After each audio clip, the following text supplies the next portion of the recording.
Welcome dear students. Today we are going to discuss the poem No Men Are Foreign. This poetry is written by James Kirkup as I have mentioned in the classes. So I'll go with the paragraph one by one.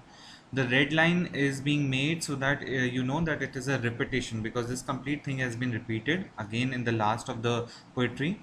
The poet says, remember, no men are strange, no country is foreign. So he is trying to imply to the message of uniformity and unity among us all, beneath all uniforms. Now, uniforms here is used as a symbol of the military uniforms, as well as we have discussed about cultural and traditional wearings of people.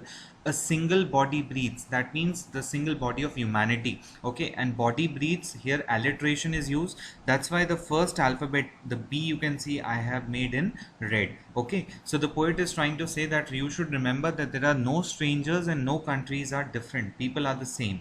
Like ours the land our brothers walk upon. Now this line is a metaphorical line. The poet has used metaphor in this line, that's why it's blue in color. You can mark these things in your book. Is earth like this? So the poet is trying to say, like the brothers, that is the reference to humans like us, they are also walking on the earth like this, in which we all shall lie. So where we live actually. So poet try to talks about the place of living. I have already discussed in my class, there are three basic things we all require, that is food, shelter and clothing. So in the very first thing, the poet is talking about clothing, as well as he is talking about the land being walked upon, that is the shelter part. Okay, so ahead we see in the poetry, what does the poet say? They too aware of sun and air and water. So again, if you see, there's alliteration used here. These people are also aware of nature, that is sun, air, water. They're using these things. You see here repetition is being used, as well as you can see alliteration.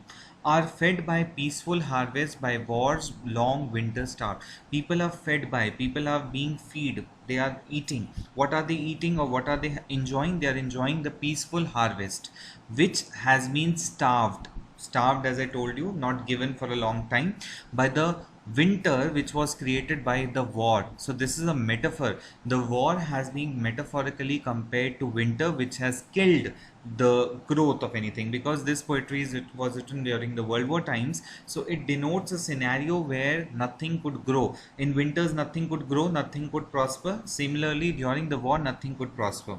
Their hands are ours. So poet talks about their hands which look like ours, and in their lines we read a labor not different from our own. So labor refers to the kind of work they do. They also do the similar kind of works that we all do, and lines is referring to fate. Okay, we also have the similar fate what they are having. And then again, if you see this last two words, that is alliteration.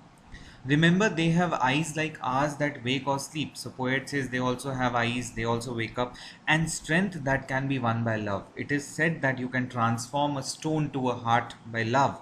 In every land is common life, they are all recognize and understand. So the poet says that everywhere there's the feeling of love, unity and uniformity, and if we strive towards this, we'll definitely go for excellence. Let us remember whenever we are told to hate our brothers. So the poet further gives us a message. Whenever we, again alliteration, all these red marks are for alliteration, so I'm not going to repeat them. Whenever we are told to hate our brothers, whenever we are told to hate our brothers, whenever we are told to have communal disputes or having something grudges against each other, that is being told by the figures of authority. It is ourselves that we shall dispossess. We are actually harming ourselves. Dispossess means giving away. Betray means to deceive. Condemn means to scold. So we are actually harming our inner self, our soul. Remember, we who take arms against each other, we are taking arms against. Arms means the guns, missiles, or the kinds of instruments for harming others against each other. Each other means we are taking against our brother. So this is one of the pictures that I got. So whenever we are told, actually they are feeding the people with uh, enmity, and then these people are letting others fight. So we should not let these figures of authority take charge over ourselves and harm us. It is the human earth that we defile. Defile is make dirty, pollute. Okay, filing is arranging in order, defiling is disarrangement.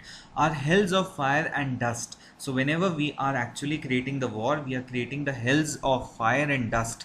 What they will do, they will outrage the innocence. Outrage mean kill. The innocence of air that is everywhere, our own. Everything belongs to us. This nature belongs to us. And this line is in blue because it is a metaphorical line. Metaphorically, the fire and dust outrage the innocence of air. So hells of fire. This poet has used as the metaphor of air that is everywhere our own. Remember, no men are foreign and no countries strange. This is again a repetition. If you remember the very first line of the poetry, this was the same line that's being repeated. Okay, so this brings us to the end of the poem. I have already shared with you the summary, the question answers, and I hope you find this video useful. Please go through it. If any doubts, please let me know. Thank you.